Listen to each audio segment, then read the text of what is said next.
వాక్య ధ్యానంలోకి వెళ్ళ క్రితం దేవుని యొక్క సహాయం అడిగి దేవుడే మనలను వాక్యములో ఉన్నటువంటి విషయాలను గ్రహించి దాని ప్రకారం మనం నడుచుకునేటువంటి వారుగా చేయును గాక. ప్రార్థన చేసుకుందాం. తండ్రి అయిన దేవా, పరిశుద్ధుడా, నీకు స్తోత్రము. ఈ వాక్య ధ్యానములో నీ సహాయం అడుగుతున్నాం ప్రభువా. నాయన వాక్యము నాయన నీ యొక్క శక్తి ద్వారా, నీ యొక్క తోడ్పాటు ద్వారా మాకు ఇచ్చావు. అందుల నిమిత్తమే నీకు వదనాలు. ఈ వాక్యమును ప్రభువా మరి నా తండ్రి మేము మా జీవితాలకు అన్వయించుకున్నటకు నీ కృప మాకు దయచేయమని యేసయ్య నామమున అడుగుచున్నాను తండ్రి, ఆమేన్. రాజులు 2వ గ్రంథము 5వ అధ్యాయములో ఉన్నటువంటి ఒక సంఘటనను మనం ధ్యానం చేద్దాం. ఇక్కడ సిరియా రాజు సైన్యాధిపతి అయిన నయమాను ఒకడు ఉన్నాడు. అతని చేత యెహోవాయే సిరియా దేశమునకు జయము కలగజేసి ఉండెను గనక అతడు తన యజమాని దృష్టికి ఘనుడై దయ పొందిన వాడాయను. ఇక్కడ నయమాను అనేటువంటి సైన్యాధిపతి ఉన్నాడు. సైన్యాధిపతి అంటే మామూలుగా తీసేసుకోవద్దు లైట్గా. సైన్యాధిపతి అని అంటే ఆ యొక్క దేశము యొక్క భద్రత, ఆ దేశం యొక్క సమస్తము ఇతని ఆధీనంలో ఉంటుంది. చాలా కీ పోస్ట్ అండి. అంటే దేశం యొక్క సమస్తమైన సంరక్షణ ఇతని చేతిలోనే ఉంటుంది. ఇది అందరికీ అప్పగించేటువంటిది కాదు. ఈ యొక్క రాజుకు ఈ యొక్క సైన్యాధిపతి మీద మంచి ఆలోచన, లేదంటే ఒక మంచి రెస్పాన్సిబిలిటీ తనకి ఇవ్వాలి అనేటువంటి మరి ఆ రాజుకు కోరిక ఉన్నది కనుక ఇతను సైన్యాధిపతిగా ఉన్నాడు. అయితే ఇతడుకి అంత బాగున్నాడు, చాలా మరి పరాక్రమశాలి అని కూడా ఇక్కడ రాయబడి ఉంది. అతడు మహా పరాక్రమశాలి అయి ఉండెను.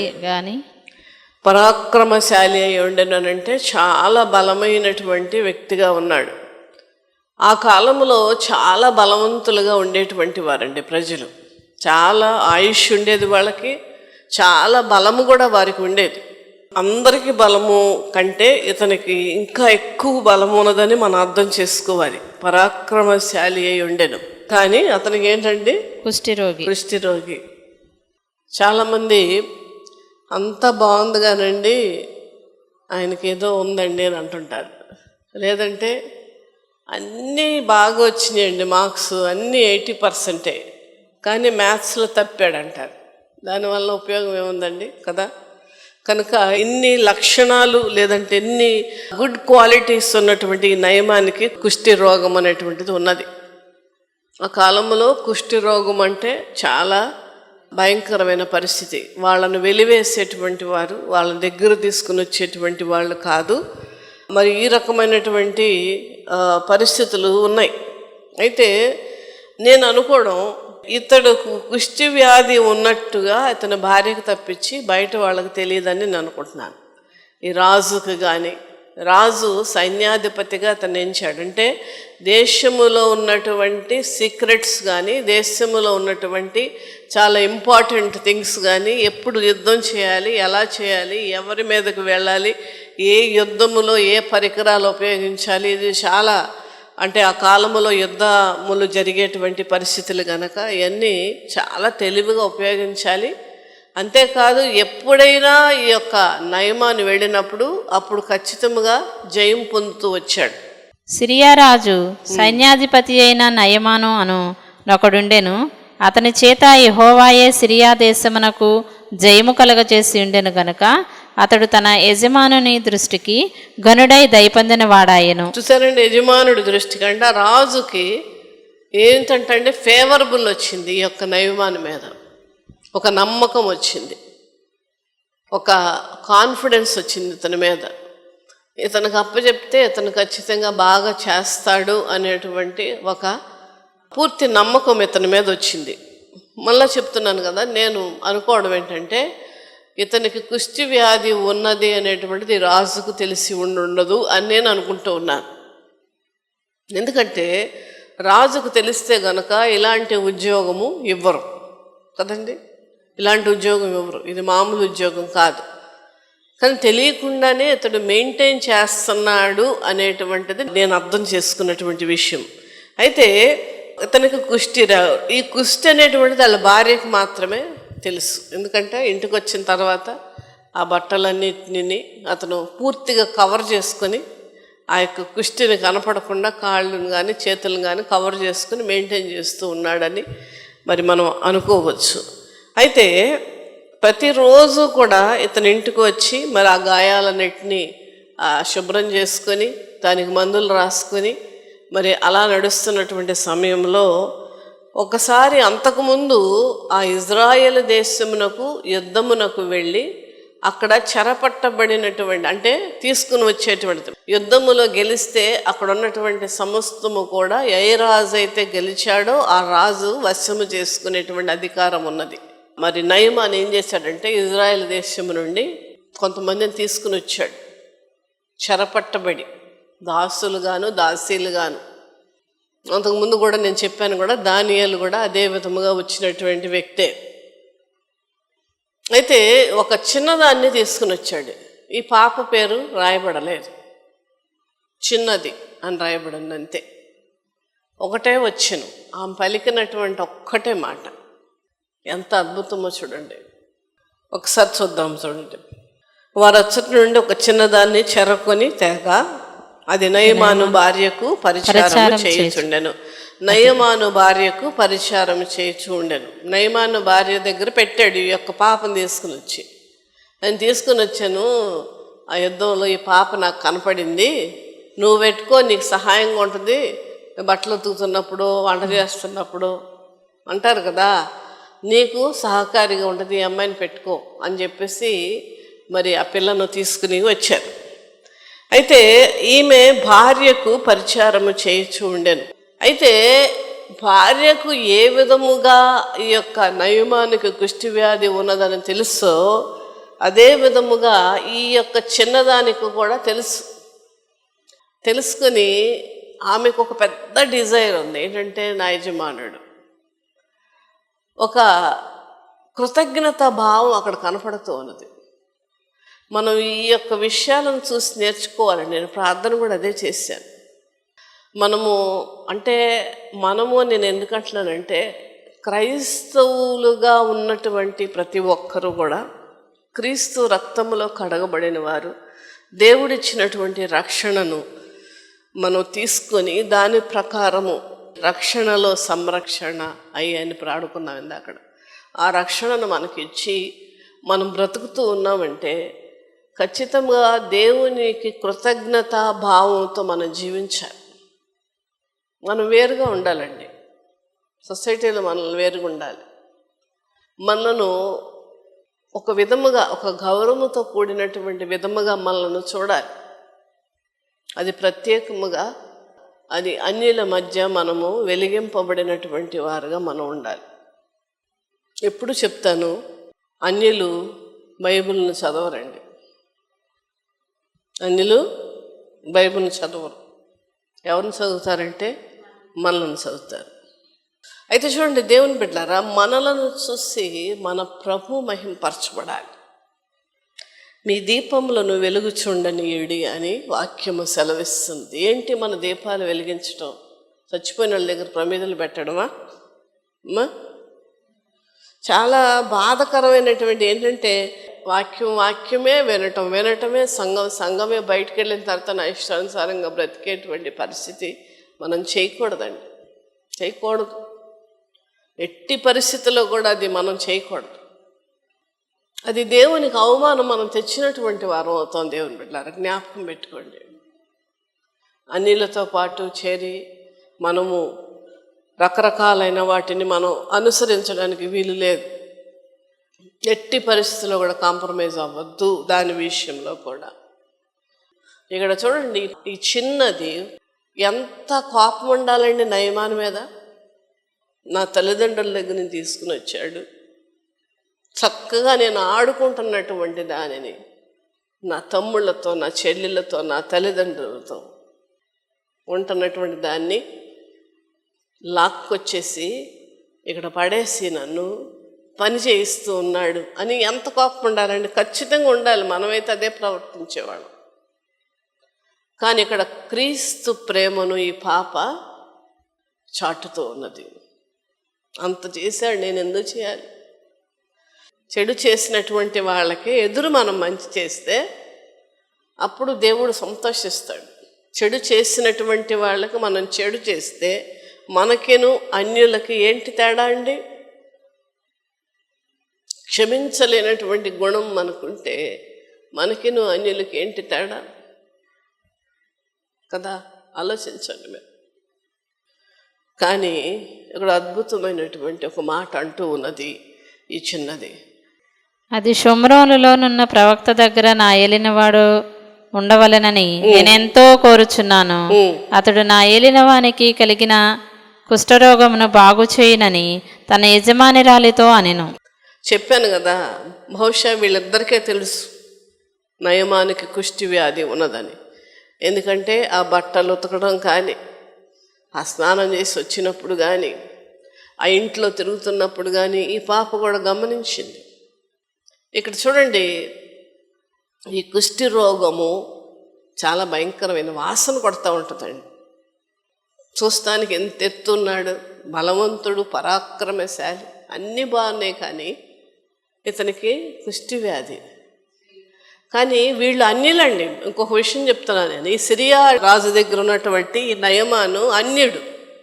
ప్రభు అంటే తెలియదు, దేవుడు అంటే తెలియదు, దేవుడు స్వస్థపరుస్తాడని తెలియదు, దేవుడు దేన్నైనా బాగు చేయగలిగిన వాడు అని తెలియదు, ఆయన నామములో ఉన్నటువంటి మహిమ వీళ్ళకి ఏమీ తెలియదు, కనీసం ప్రభు యొక్క పేరు కూడా తెలియదు. ఆయన సర్వశక్తిమంతుడును సర్వాధికారి అయిన దేవుడు, సమస్తమును ఆయన చేయగలడు అనేటువంటి విషయము ఈ యొక్క నయమాను కుటుంబానికి తెలియదు. ఆ కుటుంబానికి ప్రభువుని పరిచయం చేసింది. హల్లెలూయా, హల్లెలూయా. మనం ఎంతమందికి పరిచయం చేస్తున్నామండి? అన్యుల దగ్గరికి వెళ్ళి దేవుడి గురించి చెడ్డ మాట్లాడే వాళ్ళు ఉన్నారు. అన్యుల దగ్గరికి వెళ్ళి సేవకుల గురించి తప్పుగా మాట్లాడే వాళ్ళు ఉన్నారు.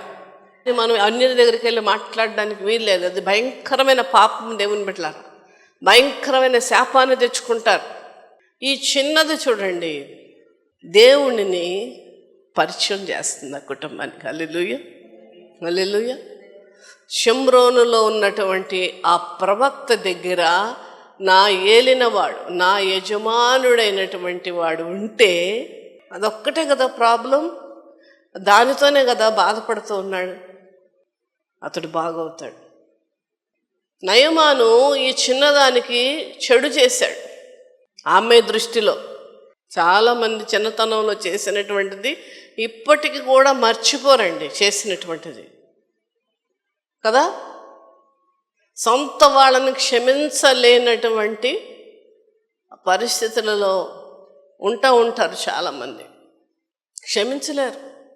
కుటుంబాలలో ఆ వ్యవస్థ అంతా కూడా పాడైపోతుంది.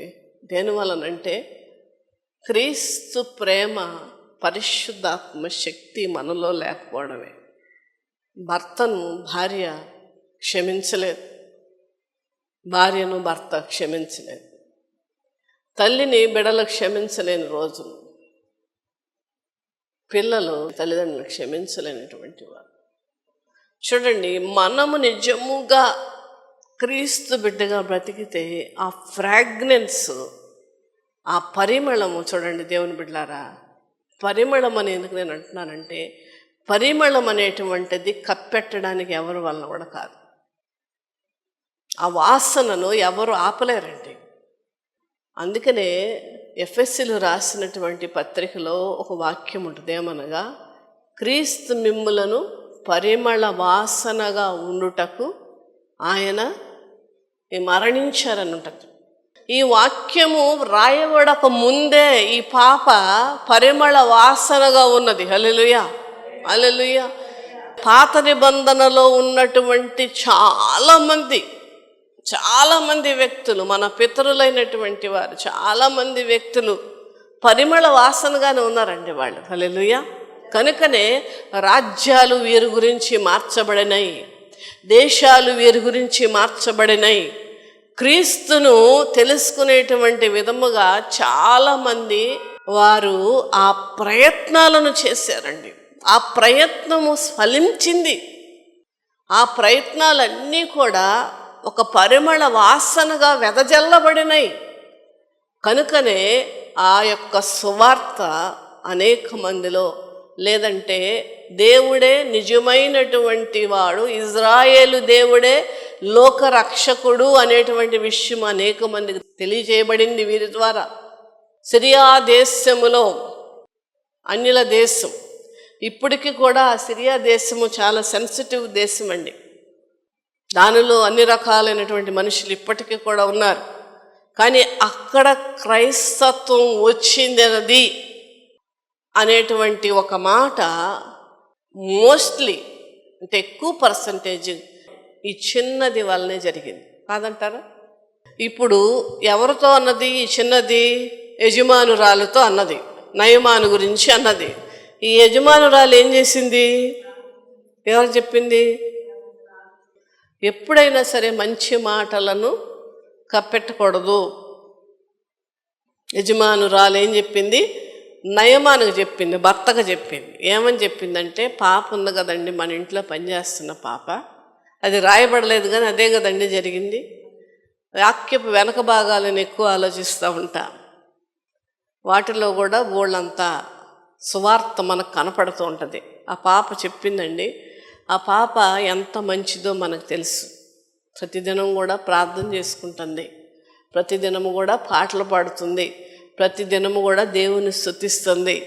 ఎక్కడ కూడా నాకు అవిధేయురాల్లాగా ఉండట్లేదు. ఈమె యొక్క ప్రవర్తన, ఈమె జీవితము, ఈమె మాటలు, ఈమె జీవిత విధానమును ఈ యజమానురాలు, నయమాను భార్య బాగా గమనించింది. కనుకనే ఈ చిన్న మాట చెప్పింది. దీనిలో ఖచ్చితముగా విలువ కలిగినటువంటి ఒక తాత్పర్యము ఉన్నది అని ఈమె అర్థం చేసుకుంది. మీకు ఏం చేసినా సరే పాట లేదు, చాలా మందులు వాడారు. మీ రాజుగారు కూడా ఆయుర్వేదిక్ తెప్పించారు, హోమియోపతి తెప్పించారు, ఆ డాక్టర్ దగ్గర తీసుకెళ్ళారు, అన్నీ వాడారు, ఏమవలేదు. అది చేశారు, ఇది చేశారు, అయినా ఏమవలేదు. ఇది కూడా ట్రై చేద్దాం. ఎలాంటి మీరు ఆ చిన్నది చెప్పిందంటే, చిన్నది ఎంత మంచిదో మనకు తెలుసు. ఈ యొక్క పాప మాట చెప్పింది ఏంటంటే, ఖచ్చితంగా ఈ పాప మాటకు విలువ ఎందుకు తీసుకుంది? లేదంటే ఒక పనామి చెప్పేటువంటి మాటను ఎవరు తీసుకుంటారండి? ఎవరు తీసుకుంటారా?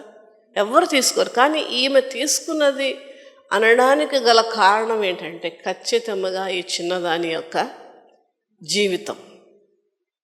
అప్పుడు నయమాను వెళ్ళి రాజుకు చెప్పాడు. రాజు వెళ్ళి రాజుకి, ఎక్కడైతే షిమ్రోన్లో ఉన్నటువంటి రాజుకి చెప్పినప్పుడు నయమాను అక్కడికి వెళ్ళటం, ఆ యొక్క ఎలీషా దగ్గర ప్రవక్త, ఈ చిన్నది చెప్పినటువంటి ప్రవక్త ఎవరు అని అంటే ఎలీషా ప్రవక్త. ఎలీషా ప్రవక్త దగ్గర ఉండాలని ఈ యొక్క చిన్నది కోరుకుంది. అదే విధముగా జరిగింది. ఇది జరిగినప్పుడు నయమానికి స్వస్థత వచ్చిందా? మనందరూ తెలుసు కదా, స్వస్థత వచ్చింది.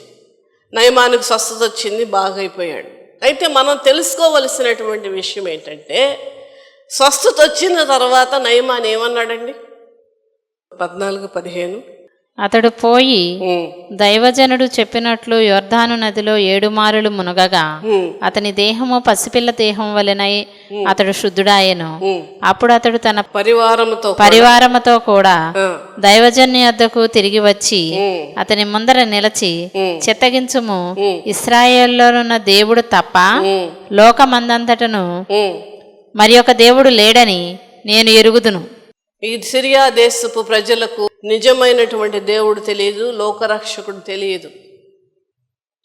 కానీ ఇక్కడ ఇతడికి ఎప్పుడైతే స్వస్థత వచ్చిందో వెంటనే ఇక్కడ నయమాన్ ఏమంటున్నాడండి? ఇశ్రాయేలీలో ఉన్న దేవుడు తప్ప లోకమంతటి అందు మరొక దేవుడు లేడు. స్వస్థత వచ్చిన తర్వాత ఈయన పలుకుతున్నటువంటి సాక్ష్యం, చాలామందికి స్వస్థతలు జరుగుతాయండి. చాలామందిని దేవుడు చనిపోయినటువంటి వారిని బ్రతికిస్తాడు, చాలా కార్యాలు దేవుడు చేస్తాడు. కానీ వాళ్ళు వెనక్కి తిరిగి మరలా చాలామంది ఆ యొక్క దేవుని యొక్క కృపలను పొందుకున్న తర్వాత మరలా వారు ఆ యొక్క అన్య జనాంగంలోనే కలిసిపోయేటువంటి వారు చాలామంది ఉన్నారు. ఎందుకు? నేను ప్రార్థన చేసినప్పుడు దేవుడు చేసిన స్వస్థతను మర్చిపోయింది, ఈ రోజున మళ్ళీ మామూలు వ్యక్తి అయింది. అంతకుముందు నాతో చెప్పినటువంటి మాట ఏంటంటే, నా ముందు ఆయన కళ్ళు తెరిచి అలా ఉంటే చాలు, అతను ఈ నరాలన్నీ కూడా ఇక్కడ కట్ అయిపోయింది. 5-6 హాస్పిటల్స్కి వెళ్ళినా ఎవ్వరు కూడా జాయిన్ చేసుకుని అన్నారు. ఆ రోజు నేను ట్రైన్లో ఉన్నాను. మీరు రాత్రంతా మేలుకుగుండి అమ్మాయి అన్నమాట నాతో. అలాగే చేశానండి. ట్రైన్లో చేస్తూనే ఉన్నా. ఎందుకు చేశాను తెలుసా? ఆమె అన్యురాలు. దీని ద్వారా ప్రభువుని తెలుసుకుంటుంది. ఒక ఆత్మ పోతే పోయింది. ఒక రాత్రి చేస్తూనే ఉన్నాను.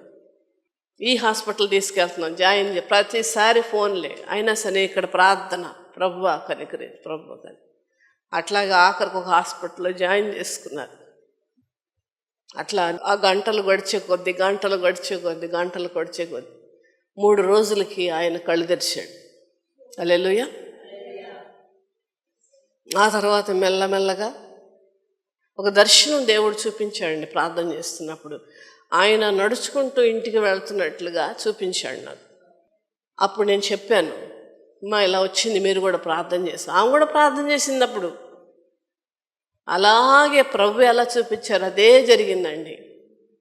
ఆమె వచ్చి చెప్పేసి వెళ్ళిపోయింది. దాంతో ఫైల్ క్లోజ్ చేసింది. ఎంత కృతజ్ఞత లేనటువంటి జనాలు సమాజంలో ఉన్నారు దేవుని బిడ్డలారా.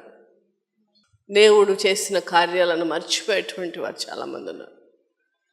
ఇక్కడ నయమాను దేవుని నామాన్ని మహింపరుస్తున్నాడు. హల్లెలూయా, హల్లెలూయా. ఇశ్రాయేలులో ఉన్న దేవుడు తప్ప లోకమంతటి యందు మరొక దేవుడు లేడని నేను ఎరుగుదును. దేవుడు యొక్క కార్యములను మర్చిపోకుండా మనుంటే ఇంకా దేవుడు అనేక కార్యాలు మన జీవితంలో చేస్తాడు. హల్లెలూయా. అయితే చూద్దాం, ఒక్క ప్రశ్న మీకు వేస్తున్నాను. సిరియా దేశము తిరిగి వెళ్ళి ఈ నయమాను ఎంతమందికి చెప్పుండి ఉంటాడు ప్రభు గురించి? ఇతడు ఏంటి? సైన్యాధిపతి. ఇతను సైన్యాధిపతి అంటే అర్థం ఏంటి? Military general. కొన్ని వేల మంది ఉంటారు వీళ్ళ కింద. ఎంతమంది చెప్పుకుంటాడండి? ఇశ్రాయేలులో ఉన్న దేవుడు తప్ప మరొక దేవుడు ఈ భూమి మీద లేడు. ఎంత గొప్ప స్టేట్మెంట్ అండి. ఈ వ్యక్తి ఈ విధముగా ముందు సాక్ష్యం ఇస్తాడని ప్రభువుకు తెలుసా తెలియదా?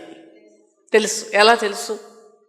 సిరియా రాజు సైన్యాధిపతి అయిన నయమాను అను ఒకడు ఉండెను. అతని చేత యెహోవాయే సిరియా దేశమునకు జయము కలగజేసి అతని చేత యెహోవాయే సిరియా దేశమును జయము కలగజేసి ఉండెను గనక ఇతడు ఈ యొక్క నయమాను ఏ యుద్ధం చేసినా గెలిచాడండి. హల్లెలూయా, హల్లెలూయా. ఎవరు గెలిపించారు?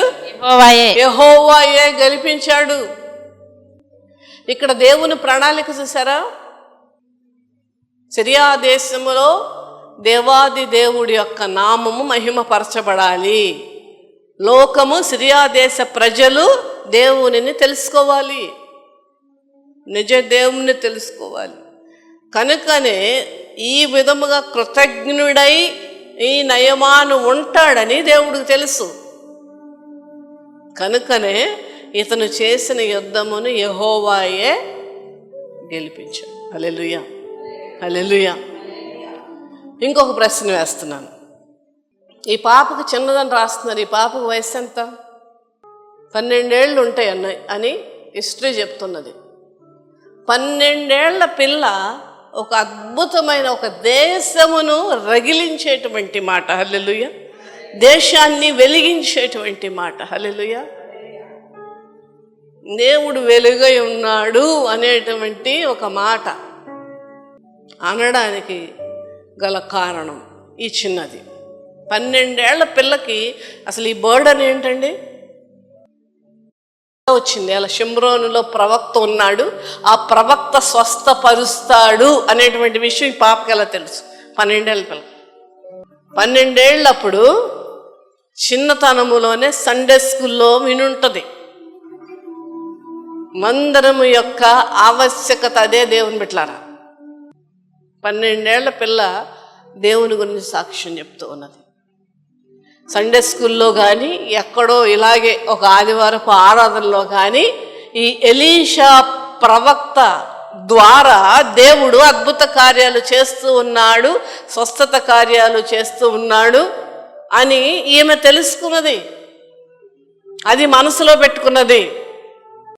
ఈమె గనక నా తల్లిదండ్రుల దగ్గర నుంచి లాక్కొచ్చాడు, నేను నా యొక్క తమ్ముళ్ళతో అన్నలతో చెల్లెలతో ఆడుకుంటున్నటువంటి దాన్ని నన్ను తీసుకుని వచ్చి ఇంట్లో పడేసి పని చేయించుకుంటున్నాడు అనేటువంటి ఒక కక్ష క్రోధము గనక ఈమెలో ఉండుంటే ఈ మాట సబ్సైడ్ అయిపోయాయి.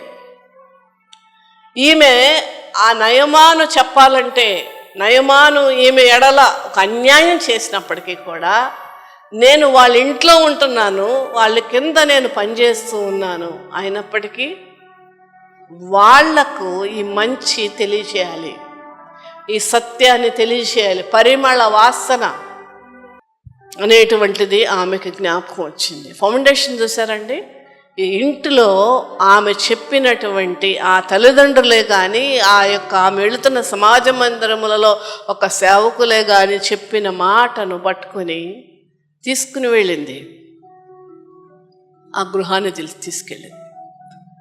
ఆ సువార్తను ఆ గృహానికి తీసుకుని వెళ్ళింది. ఆ గృహము ద్వారా సిరియా దేశమునకు ఆ సువార్త ప్రకటింపబడినది. హల్లెలూయా. చిన్నదే కానీ పెద్ద పని చేసిందండి. చేసిందా? మరి ఈ పాపం చేసి మనం ఎంత నేర్చుకోవాలండి? ఎంత నేర్చుకోవాలి? ఒక చిన్న పిల్ల అయినప్పటికీ కూడా ఆ మాట చూడండి, ఆమెలో ఆ యొక్క ఆసక్తి ఉన్నది. యజమానుడు బాగవ్వాలి అనేటువంటి ఒక కోరిక ఉన్నది. ఆమె హృదయం ఖచ్చితంగా ఒక పరిశుద్ధమైనటువంటి ఒక పాత్రే. హల్లెలూయా, హల్లెలూయా.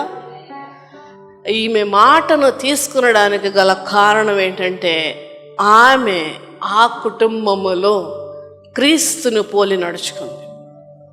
కనుకనే ఆ యజమానురాలు ఈమె మాటను తీసుకుని దాని ప్రకారము చేయడం, భర్తకు చెప్పడం, ఆ నయమాన్ని వెళ్ళటం, రాజుతో మాట్లాడడం, ఆ రాజు అక్కడ షమ్రోన్ దగ్గరికి వెళ్ళటం, తర్వాత ఈ నయమాను గొప్ప సాక్ష్యం, ఆ సాక్ష్యం అంతటితోనే ఆగక ఆ దేశములో ఉన్నటువంటి సమస్తమైన ప్రజలకు ఈ నయమాను తెలియజేసి ఉండుంటాడు. చిన్నది చిన్న మాట అనండి అందరూ.